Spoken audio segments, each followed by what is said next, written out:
Welcome to An Imperfect Leader, the Superintendents and Leadership Podcast. I'm Peter Stiepelman. And I'm Jamie Almanzan. We are here to pump you up. I don't know. We're here. That's a reference. Are we really? Does this actually cause people to feel pumped up? I am not sure about that, but I do think that they will enjoy our guest today. How's that for transition? That's pretty good. I did want to hear about your time in... I saw Casey Hologarth. Oh, yeah. He was there.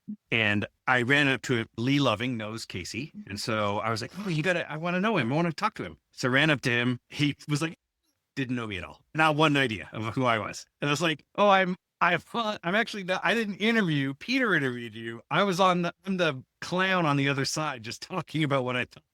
He's like, what do you think of that? He was like, that's great. Yeah, that was such a great podcast. He's like, so funny because at ASA, I ran up to Peter and told him what an amazing podcast it was, how I loved the episodes. And I particularly loved the last episode. He's like, which was his or something, right?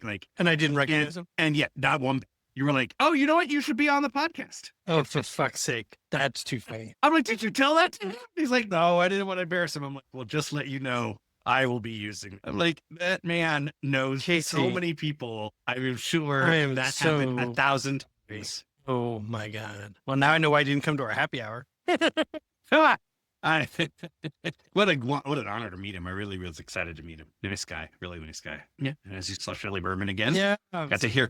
He is brilliant. He is such a smart man. So I'm really excited about today's conversation, not only because I think we're going to get into Marlon Styles and our conversation that he and I had, but you and I were just chatting offline and you only alluded to this. You actually have a personal connection to Middletown City, Ohio. So I do. What's that about? Yeah, that's so exciting. So in my first experiences coming out of the school system, I worked for an organization that supported Middletown City Schools or Middletown, Ohio. Gosh, when was this? A while ago. Before Marlon Styles. And I am a naive Californian. That's what I'll say. I was walking into Middletown, Ohio, not knowing Ohio at all. I think I'd been to Cleveland once prior to that. And what I learned about my work in Middletown, I learned a couple things. One, first district I've ever worked in where middle income Black kids outperformed white students. First time I had ever seen that. And poverty had hit Middletown hard. And the naivete came from not really fully understanding poverty, that the loss of the paper mill, and then they also had a steel mill, and the steel mill was not open consistently. It was only open sometimes. So people would line up for work, hoping that it would open and give them work day to day. This place had a large Appalachian community, and that was the first time I got to interact. First time I got to interact within that community, within schools, and I just learned a ton. I mean, kind of connecting to Marlon's work, I had to listen. I had to learn what it meant to be from Appalachia, and I had to learn what it meant to live in Middletown, different from so many other places in Ohio. I found this in a couple cities now at the age that I am and having traveled all over. I found a stubbornness that is rooted in a love and care of their own community that Marlon kind of alluded to in relation to in his after action review. And I think that was true.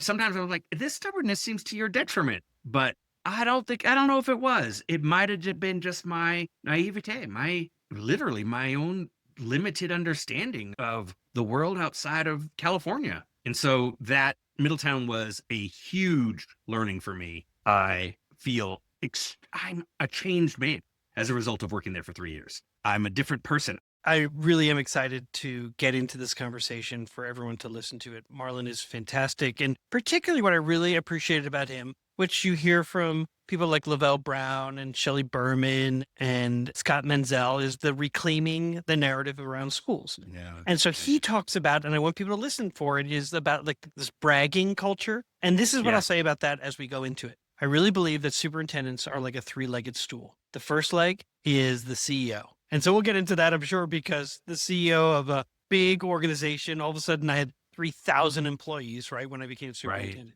So you're the CEO of a large entity. And then the second leg is you're sort of the town crier, and almost to say, in a way, right? All is well here. All is well. It is also for you to be the town crier to say, what I see over at Central Elementary School. Everybody needs to go see that. I mean, you are the town crier to say the innovation and the amazing teachers, right? Right. I see you with a bell. That's right. I wish I had a bell upstairs. All is well at Central. The third is whether you're a rabbi or a priest or an imam or whatever, you are responsible for blessing the good work that happens in a school. And so when I want people to listen for this, when he talks about we got to drown out the negative, drown it out with the positive. We need to bless the good work we see and then serve as the town crier and tell everyone amazing things are happening here. So if it's all right, we'll get into the conversation, but it looks like you want to say something before we do that. I want to say one comment about that. Please. I absolutely love the idea of drown out the negative with the positive. Like we seem to be bombarded with negative recently from every angle. And this idea of like that, it really takes a toll. And it's not even stuff that's happening within my own community. And when I think about like the amount of, I was going to ask this I'm going to lead a retreat with a cohort of educators in Redmond, Oregon. And I had this idea of like, oh, well, what if we have them think about what is the best example, the most extreme, innovative example of schooling that they aspire to? That's establishing a compelling purpose. That's appreciative inquiry. I know. Oh, my partner, my colleague was like, they might struggle with that. They have spent the year in deep focus on one thing and it didn't go well. And so their ability to see outside of the one thing that didn't go well is limited. And so the question might overwhelm them. We might need to provide models or examples. Models are great. Ron Berger would be a huge good proponent of that. You might consider asking them, when is a moment this year that you felt most energized? Yeah. Just like that question that, what was it, Lee Loving that talked about what is something that you're proud of, right? Yeah. So one was a moment. Lee Loving, I'm sorry for those who are listening, is a superintendent in Oregon, super dude. North Santiago School District. Right. And along with another colleague of his, Casey Hargeth, who apparently I didn't recognize at ASA, and I feel terrible about that. I really do. I'm so embarrassed. Just so you know, that's my favorite thing. Oh my God. Being able to ask them when was a moment this year where you felt most energized may then lead to understanding the moment and the project or whatever it was that they were involved in. And so that could help towards get to that overarching question that you really want to get to. So I really appreciate that. Let's listen to Marlon. Yeah, let's do it. You're listening to An Imperfect Leader, the Superintendent and Leadership Podcast. Today on An Imperfect Leader, our guest is Marlon Styles, former superintendent of the Middletown City School District in Middletown, Ohio, where he was named a top 30 digital trailblazer by the Center for Digital Education and the K-12 Dive Superintendent of the Year in 2020 for his advocacy and leadership to close equity gaps on a national stage. These days, Marlon is partner at the Learner Center Collaborative. Marlon, welcome to An Imperfect Leader. Peter, I'm so glad to be here. I've heard so many great stories about this podcast and I'm really grateful for the opportunity to spend some time with you and your members talking about leadership. Thanks. I really appreciate it. My mother gets out and tells everybody. So you must have met my mother. All right. So, but it is so nice to meet you. I want to start right away with leadership, if that's okay. In the leadership model that I use to advise others, we talk about appreciative inquiry. And in the book I recently finished, I introduce a term, which is the total opposite of appreciative inquiry. It's active negative data. It's like the constant focus and worry over just what's going wrong, which sometimes really plagues superintendents. With so much focus on the challenges in education, teacher shortages, funding concerns, learning loss, particularly post-pandemic, how can schools balance addressing real issues while also highlighting the positive stories that define their communities? Yeah, thinking about leadership, Peter. So my first thought when you ask that question is, what are the people saying? What's on the minds of the people? You talk about an imperfect leader, right? Imperfect leader is probably the best listener you've ever seen in the world, or even you're chasing the opportunity to be the best listener in the world. So I go right to the people that were in the position to serve as leaders, staff, the students, our learners, and the families in our community as well. So right off the bat, my mind's thinking, what's on their hearts, what's on their minds, and what tables, what convenings, what spaces can I create where I can ask some of those key questions and figure out what's on the hearts and minds of the people. That'll allow me to make some better decisions, right? The noise is the noise for sure. There'll always be noise. But if we can keep our ears close to what the needs and interests are of the people we serve, we've got a really good chance of making sure our work is focused on the right work. The second piece I'll share with you also to kind of wrap this comment up is this notion of, as an imperfect leader, right? I am chasing progress, not perfection. Really difficult when there's a lot of noise to be focusing so much on perfection and, the greatest results you can get in your world. But my focus as I really think about this imperfect leader and the situation you're talking about is how can we as a collective group, as a coalition, really start really getting excited and celebrating, talking about the great things we're doing and how we're gaining progress and making momentum towards those metrics that indicate success for our community. I read something, I watched some videos of you, and I mean, you are an incredibly dynamic presenter and obviously care so deeply about education and working with, and you talk about the voices. And I just love the fact that you remember and put first and foremost, like students, like what are they thinking, what's on their hearts and minds. And you said something about, you got to start bragging about the wonderful experiences. Like, don't hide it, start bragging. And you're like, your whole chest like comes out, and why do you think that's so critical right now? Think about all of the experiences our kids get in schools every single day. Across this country, there's some amazing educators, some wonderful leaders in our school systems. Our learners in our school systems are getting some amazing experiences. And sometimes people know, sometimes they don't. When our learners are experiencing success, when their aspirations are really starting to become ignited, when teachers really find something exciting ways that get kids connected to learning, that really gets them energized, celebrating that. Always had this mindset of we got to drown out the negative, drown it out with the positive. We got to create a mindset here in education. There's so many great leaders that already do this, but all those little bitty moments, how do we capture those? And in a 30-second little clip or a quick picture or a social media post or some way to recognize and celebrate the amazing experiences, it's just a necessity right now. It'd be a great opportunity for us to really think about how we can tell our story, but also drown out some of that noise that's really happening right now and really showcase the great things that are happening in our profession, especially our So learners. what comes to mind for you as you think about bragging about the district that you most recently led, the work that you're doing, or a district that you're working with? Like, what comes to mind? Let's brag. Yeah, let's brag, right? So I just left Adelanto Elementary School District in California, working with Learner Center Collaborative. They've got a guiding coalition of many different voices and stakeholders in their community, all sitting at the same table, building a shared understanding around their vision for their school district. The brag moment there is not the Board of Education. It's not the superintendent. There's a diverse representation of the whole community sitting in this room, dreaming about what's possible. I love it. Asking, what do we want to create together? Yes. Yeah. Let's brag about people coming together and celebrating what's possible. Adelanto Elementary School District. Let's brag about National School District in California. Superintendent Leangela Brady doing some amazing things down there around her learner profile. She not only socialized it and got some interest and some curiosities from the community about the outcomes the students should be building, but they're also right now digging into some new creative ways to bring that learner profile to life. It's not just the superintendent, right? She's a great model of an imperfect leader. She's got her ear to the ground, really listening to the aspirations of people. She's bragging right now about here's what we're trying to do for our kids. So there's a number of things that we could celebrate. Every little moment is a great opportunity to brag. Every big experience is a great opportunity to brag. My hope is that we start bragging every single day because there's always something positive happening in a school building somewhere.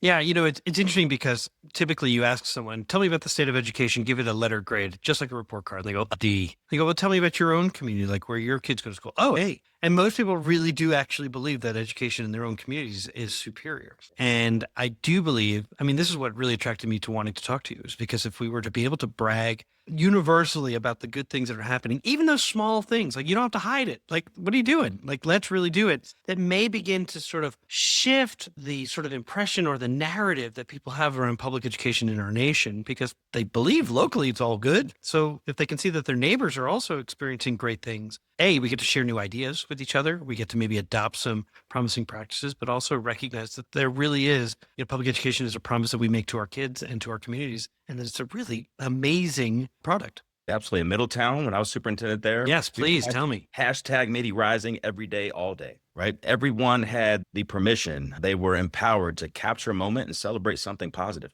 Doesn't matter how big or small it may be. Just connect it to this culture we're building around hashtag Midi Rising. Celebrate, brag, celebrate, brag. Love it. Yeah. Sometimes there's this idea that innovation has to be some massively large project. And truly, innovation is just, I thought about this in a different way. And so I wanted to, connect people in a different way. That's an innovation. If you're just joining us on An Imperfect Leader, our guest today is Marlon Styles, former superintendent of the Middletown City School District in Middletown, Ohio, and a partner at the Learner Center Collaborative. All right. So we've just mentioned Learner Center Collaborative. Will you tell us a little bit about that work? Absolutely. Some amazing people at Learner Center Collaborative. Just first of all, unbelievable organization. It truly is learner centered. Proud team member at Learner Center Collaborative now here for a couple years. Would love to shout out every team member if I could right now, if we had time, but I'm just going to shout out the team at Learner That's Center right. People are Collaborative. like, that was like an hour-long podcast, but 40 minutes was just Just shouting out the people's team. names. Great group doing unbelievable things to support school systems. At Learner Center Collaborative, we envision educational ecosystems where every learner, all learners, know who they are, thrive in community, and actively engage in the world as their best selves. That's what we stand for. That's what we believe. As we partner with school districts across the country, that's what we're trying to help them envision. Great spaces for kids to be able to live their aspirations, develop whole learner outcomes so they can actively engage in the world as their best selves. We're supporting school districts with frameworks for the future, creating their learner profiles, bring guiding coalitions together to really think about what's possible inside a school system. So these are a lot of terms. So as I imagine this in what I looked it up when I was looking at learner centers, learners at the center, obviously. And so that is absolutely their hopes, their dreams, their strengths, the areas that they're still developing. I mean, all of the center in terms of developing a path for them to be successful. They can graduate and go on and do great things, whether that's a 2-year school, a 4-year school, an internship, the military, going right into the workforce, whatever. And so you talked about, developing these profiles. Can you kind of dig into that a little bit? How do you advise on that? Absolutely. Right. So they got a number of leaders across this country right now actively pursuing portraits of a graduate or a learner profile. Probably a number of leaders right now thinking about having one of those present in their school systems for all the right reasons. We bring a guiding coalition together of community members, stakeholders, learners, staff members, and we start exploring conversations about if our learners had aspirations in life, what outcomes, what competencies, what skill sets, what are the outcomes that we'd like to see in our kids? We take those outcomes, we create a visual graphic that represents what every child in the school system should be able to develop, those individual whole learner outcomes. We work with school systems to take those outcomes and create what we call learning progressions. So we basically take each of those outcomes and we talk about in each stage across the entire school system, what an empowered learner should be in kindergarten or what an empowered learner should be in 5th grade. And then we help school systems create their learning model,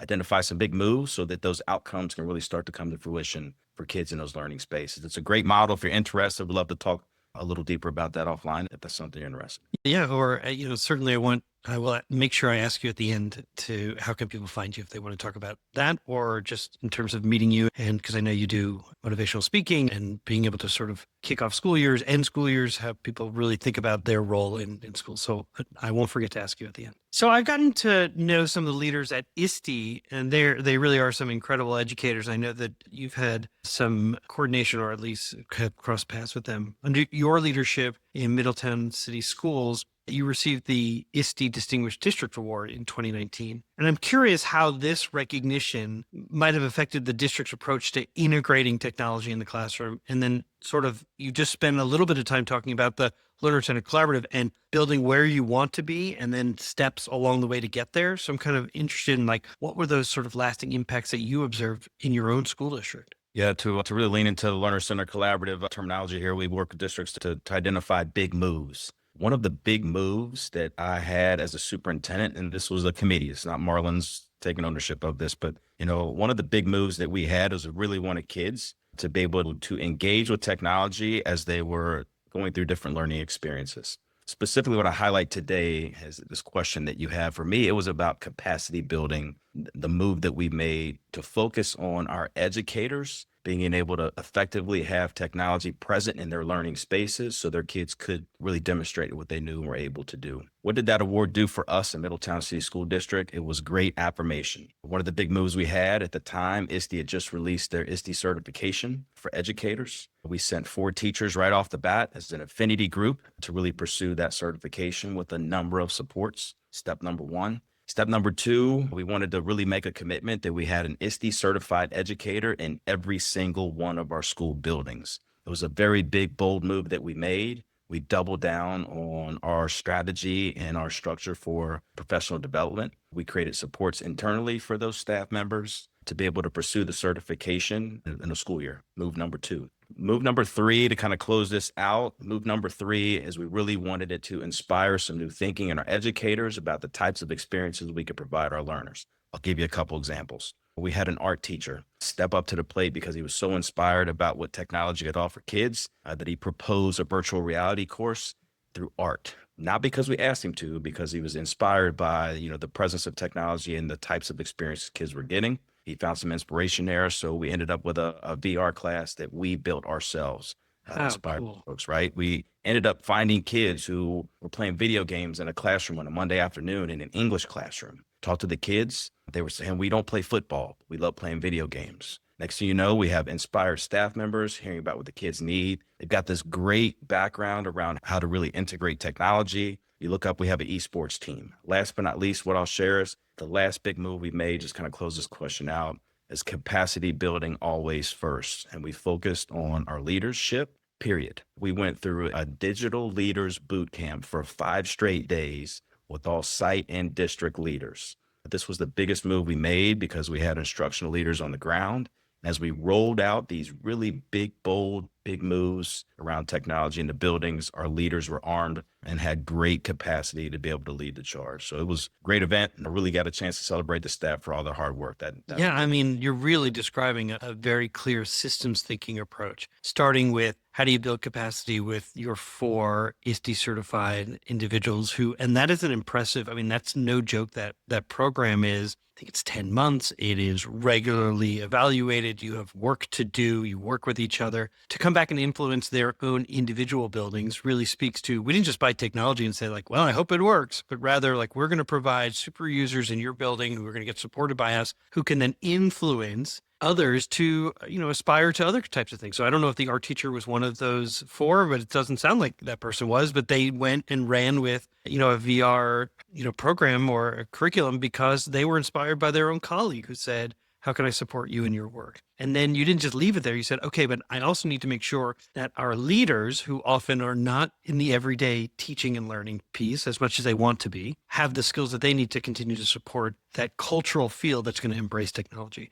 It was really smart. Yes. Credit to the team. I'm not the smartest person in the world, but I love to listen, right? The Imperfect Leader. Also share like the phases of this so that we could scale, right? So we could scale those super users in our district. We started out with 4 year 1, year 2, we opened up. Yeah, because otherwise it's just a ton of pressure on those 4, right? 4. Yeah. Year 2, we had a room of 25 inspired educators pursuing that ISTE certification. So again, the culture piece behind it was absolutely huge. Again, progress over perfection was all about building momentum behind those big moves, really impact the district the way our community wanted us to. So many leaders, I'm going to move to a different question. So many leaders have opportunities to speak at their state capitals. They are the experts, and legislators, regularly leverage their expertise to come down and testify.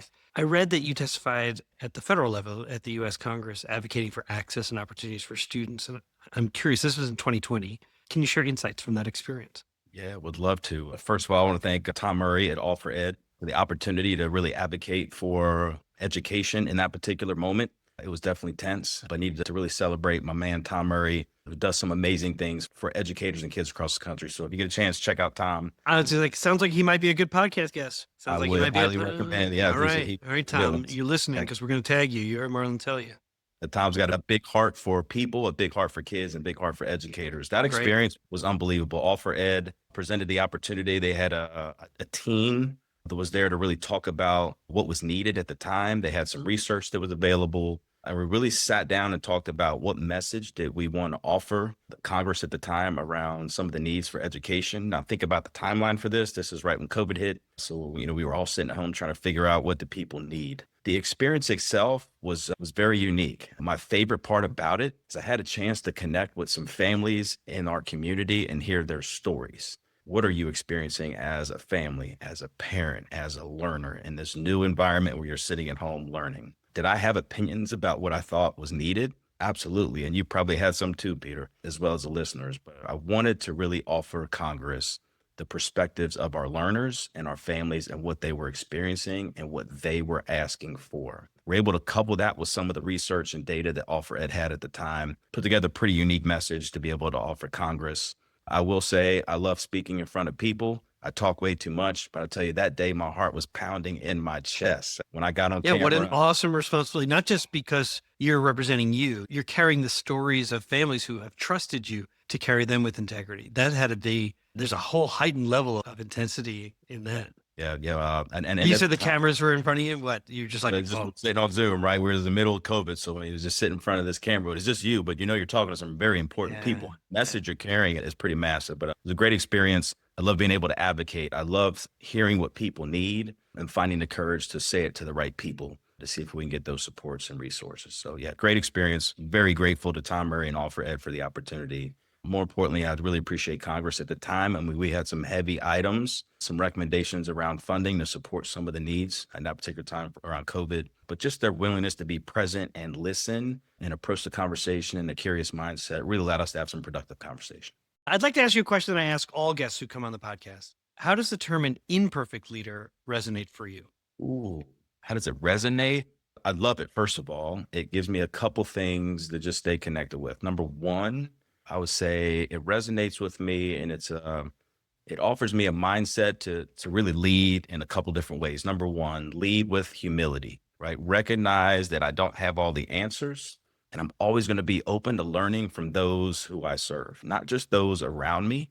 Because, as a leader, sometimes you're around a certain group of people all the time, but really learn from all those that you serve. Number two, I need to own my mistakes. I probably make a ton of them, and I'm sure we'll probably dive into that here in just a second, but own my mistakes. I never hide failures. I acknowledge when I have them, and I learn from them as much as I possibly can. I try to model resilience for others. I said this before, I value progress over perfection. Truly mean that, and I double down on that every single day.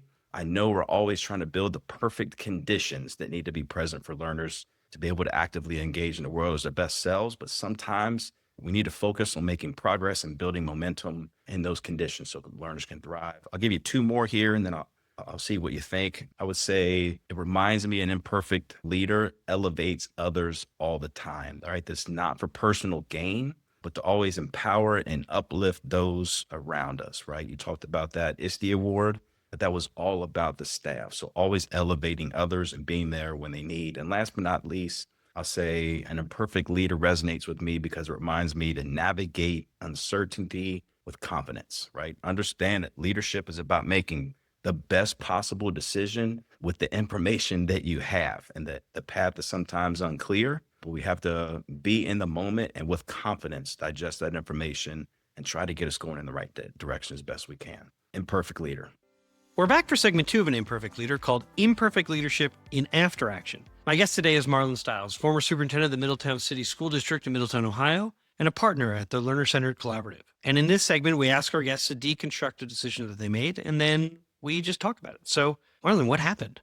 Well, Peter, it was my first year as a superintendent. You can laugh at this because I can laugh about it now. My first year, I remember we had a construction project and we had some overcrowding in our school system. Board of Education was really excited because we had a potential solution to add on some new learning space and address our elementary overcrowding, right? Sounds like a very simple problem to solve. Yes, but any superintendent who is driving their car right now is like, facilities? Yeah, not so simple. Facilities, I'm out, right? I'm out. Right. I was a third grade teacher. I was great with teaching and learning. And now you want me, what, $300 million budget? Wait, we're changing attendance. Wait, what? How do I do that? Yeah. All right. Yeah. Yeah. Oh, change orders. Oh yeah. Those are my favorite. Yeah. So the board was excited, right? The solution was on the board. We want to build some new space. My first year superintendent, and I'm going to preface by saying the way this turned out, I probably should have been fired. My first year at a 5-0 no vote that I brought a solution to the table to solve the overcrowding with some new space. Here's what happened. The architects came in, the engineers came in, and we vetted all of our campuses, what made sense, what would give us the most efficiencies with the dollars we had, all those things. We designed the spaces. We went on what I thought at the time as an imperfect leader, what I thought was a campaign to engage the people and hear what they had to say and collect their opinions. What I thought was a good game plan to really do that on a really large scale, it ended up shooting me right in the foot. Okay. So we're going to pause there. So if I understand correctly, you're a first year superintendent. Is it fair to say there had been a campaign previous to your superintendency that authorized funds to do this, or you were a part of that as well? The funds were already there. All right, so funds were there. It's like, all right, you've inherited these funds. We've got overcrowding in elementary schools. We've got to do something about it. You began a listening tour with members of your community, with various stakeholders, and you brought something to the board and they said no. 5-0 no. Okay, so, I mean, that's a resounding no, right?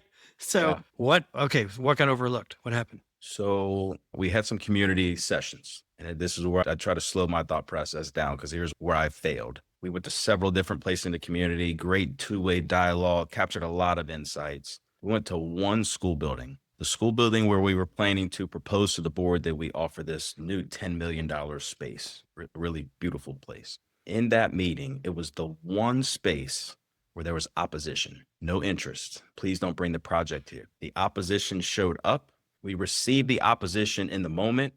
My failure, if I have to really recognize it, really didn't allow the opposition to really weigh in on the decision about where we should go. I never went back for additional conversations. I had a one-time engagement with that group of people, and they had different perspectives. Their insights should have been taken a little more into consideration, and we probably should have some deeper conversation as a superintendent. But my failure is I didn't go back, and I didn't really value the perspective of the opposition the way I had valued the perspective of the majority of the community who was in favor at the time. Gotcha. So those who were most impacted by the decision had a perspective that may not have been well understood by the rest of the community because they weren't living in that space. Correct.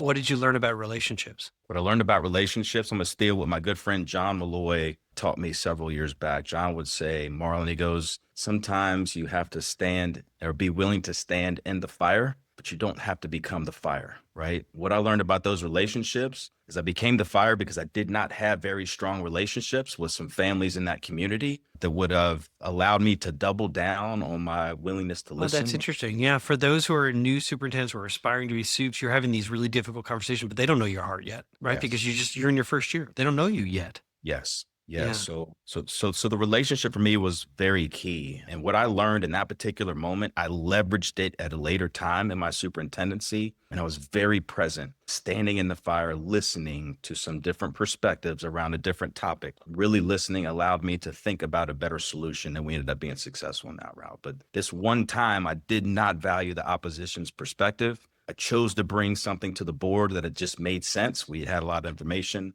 I thought we had 3. I was very confident that I was bringing 3 yes votes to the table.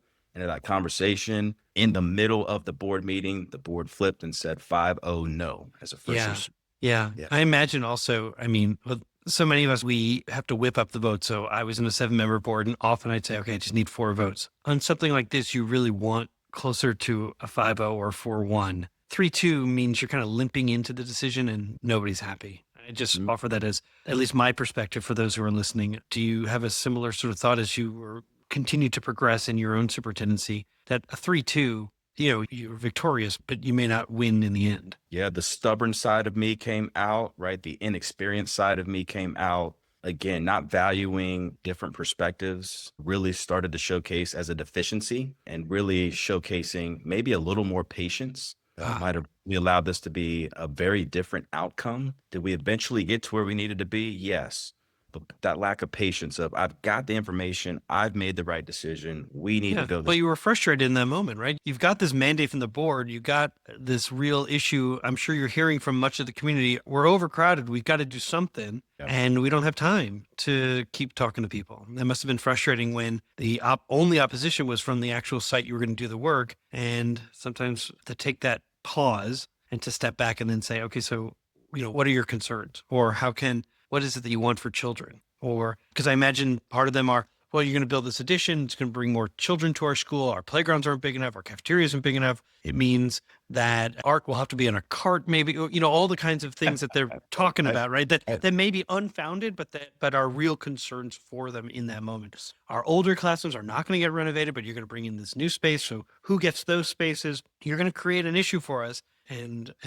So taking that time to really hear their perspectives. It may have been what you could have done differently. That's always a question of these 5 that I ask. What is something that you could have done differently? Yes. So if I could have done something different, I would have definitely slowed the timeline down, and that may have, given me the runway to really go listen a little bit more and engage some different folks.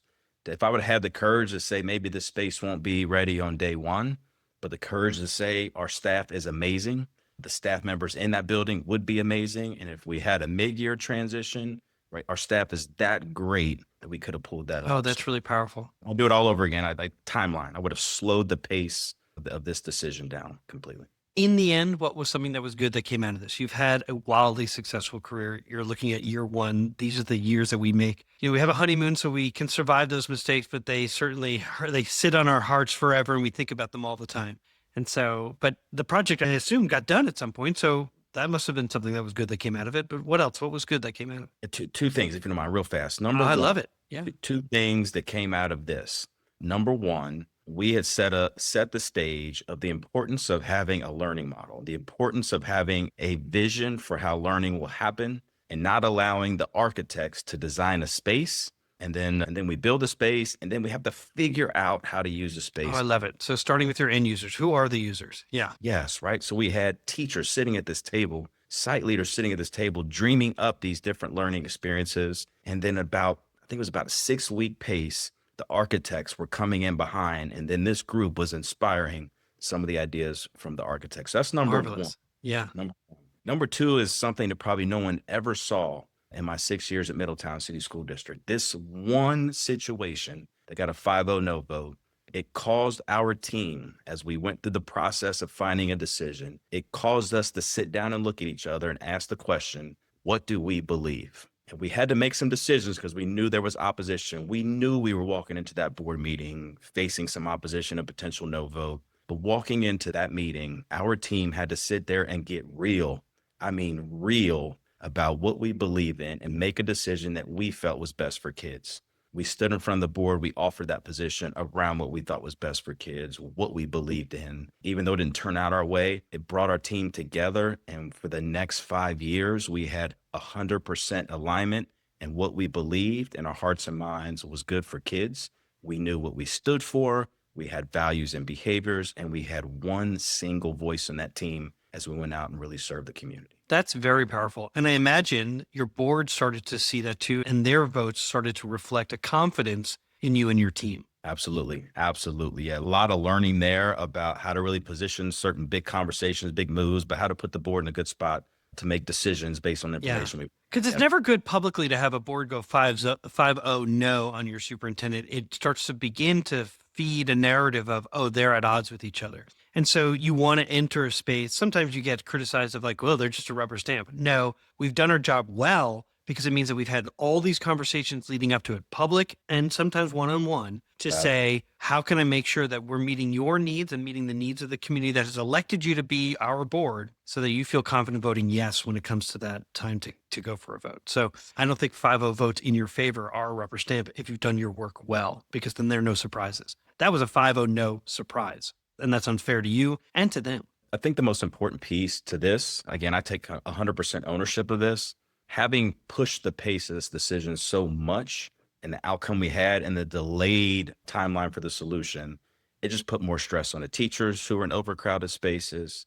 It put more stress on the families who send children to overcrowded spaces. It puts stress on the students that was unnecessary in these overcrowded spaces.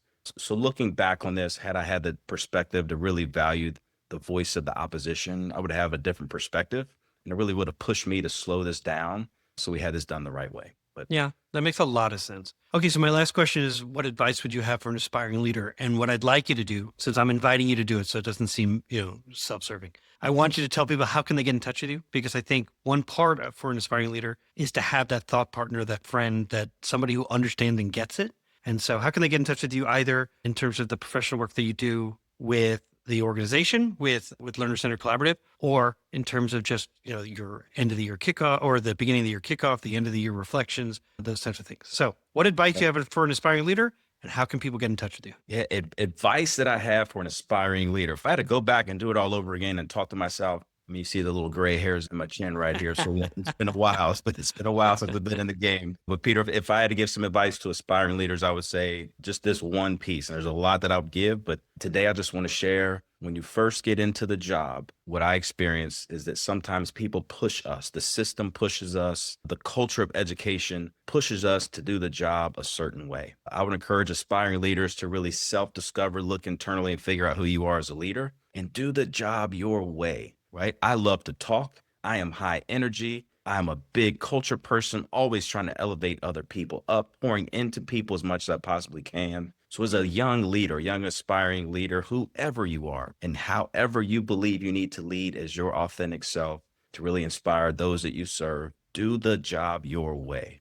How can people get in touch with you? Two different ways. If you're excited about creating learner-centered environments in your school systems, frameworks for the future, coming up with possibilities for all your learners so they can actively engage in the world as their best selves, reach out to us at learnercenter.org, or you can email me at marlon@learnercenter.org. Would love to have a conversation about supporting your school systems, about learner-centered environments. Also do a number of back-to-school convocations, staff developments with keynotes and motivational speeches. If you're interested in having a speaker out to speak to your staff, your school community, or your learners, or doing some leadership retreat work, feel free to reach out to me. You can visit me on my website at marlonstyles.com. Peter, it's been a blast being on here today. Really excited about what you're doing for education, and really want to say just thank you for all you do for us.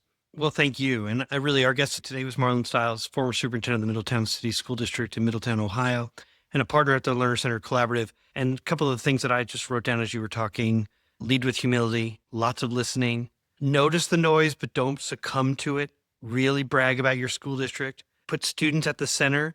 Really thinking about team. You referred to it either as team or staff, because that elevates all the others around you, right? Because they're the ones who are doing this work. Progress, not perfection. And I think that's probably a great place to end in terms of an imperfect leader. So thank you so much for your time. I really appreciate you giving it to me. Thank you for having me, Peter. Really appreciate it. We're back, and I'm interested to know, just right off the bat, like just right out of the gate, what was something that you felt like we were missing? So I am moved. I was so interested in hearing, I really wanted to hear what was Marlon's experience. How did he get to Middletown, Ohio? What did he see about, how did he connect with the communities that were there and better understand the communities? And that part was missing for me, because I personally, Jamie, wanted to know that, whether or not other people need to know that. But that's what was missing. That's really interesting. I certainly, I should have asked that question. I should have. I love when you listen and then you say, why did you ask this? Or I wish we had asked that. It's almost like part of next season, because we're coming to the end here before the summer hits. And not the end in terms of we'll have episodes all summer, but in terms of we restart again after Labor Day, in terms of some of our conversations. And maybe we should start spending one time each quarter, bring back people and say, well, here are the questions that Jamie wanted to ask. And we just do a little compilation. That'd be kind of fun. I would love that. I think if people would be willing, I would love to bring back people and say, Jamie's Corner. I'm so interested in this idea. He's got questions. He wanted to know, why didn't you ask? That's so funny. Take it away, Jamie. Totally different thing. Take it away. So, okay. I know right before we went into the conversation, I mentioned that the superintendent is a three-legged stool and the CEO is part of it. And when I say the CEO, it's not just, the superintendent should be the lead teacher, no doubt.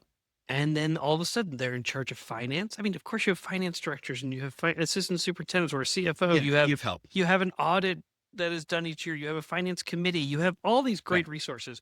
In the end, though, you're making recommendations and the board is approving or rejecting the sort of expenditures that you're suggesting. And facilities is a big part of that. So that caught my attention.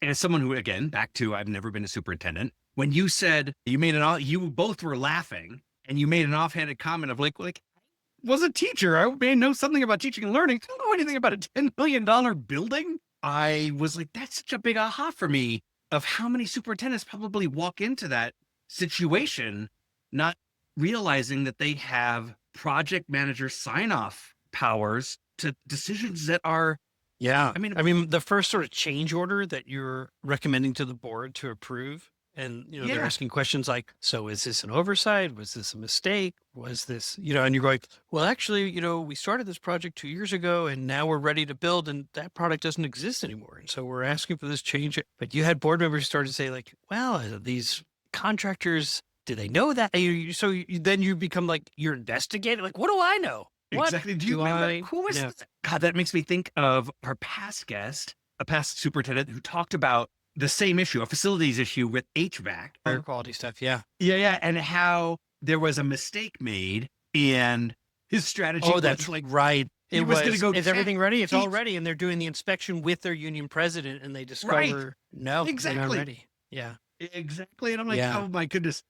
I can't imagine. So here's what I would say. So as your lead learner in terms of teacher and teaching and learning and being a good teacher and being able to present information in a way that can meet the different ways that people receive information, Yeah. I would say that a superintendent does an excellent job communicating a need and then having to then be able to work closely with your finance and your facilities folks to make sure that what you're communicating is a reflection of what the work that they're doing. Because just like a principal who was a Spanish teacher doesn't know anything about chemistry, most likely, they know good instruction. So they know communication in terms of how to do that. And I would say that I was the beneficiary of just a really smart superintendent who had created a 10-year plan, a 10-year model. So all this work had been done sort of that I inherited to say, here are the things we're going to need to look at every 2 years. And so I then had to communicate well to the community about, look, we're asking you to vote again for a bond, which is essentially asking them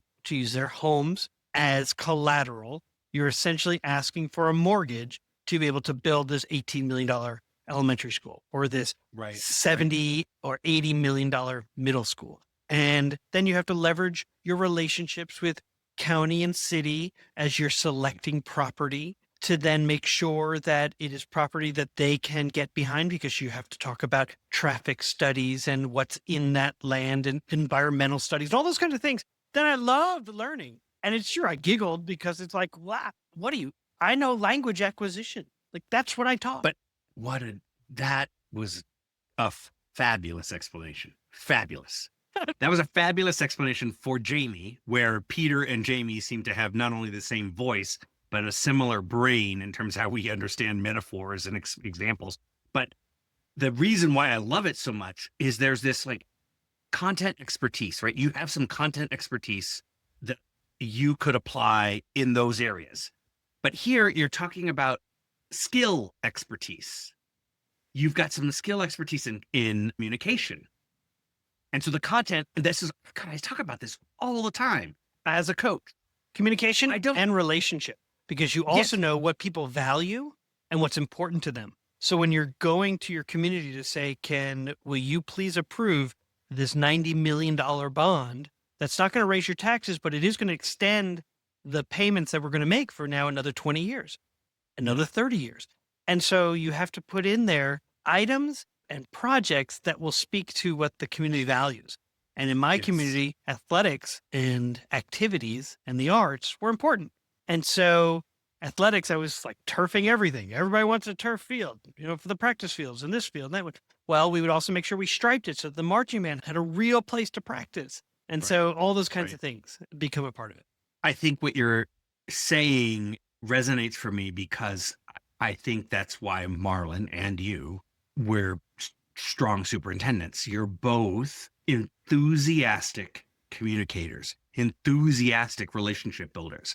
So you may not know about what the environmental study needs to do step by step, but what you do know is who we should go talk to and how to communicate that this is an important thing to look at and that it impacts who we are as a community. I think you guys probably were great at this part.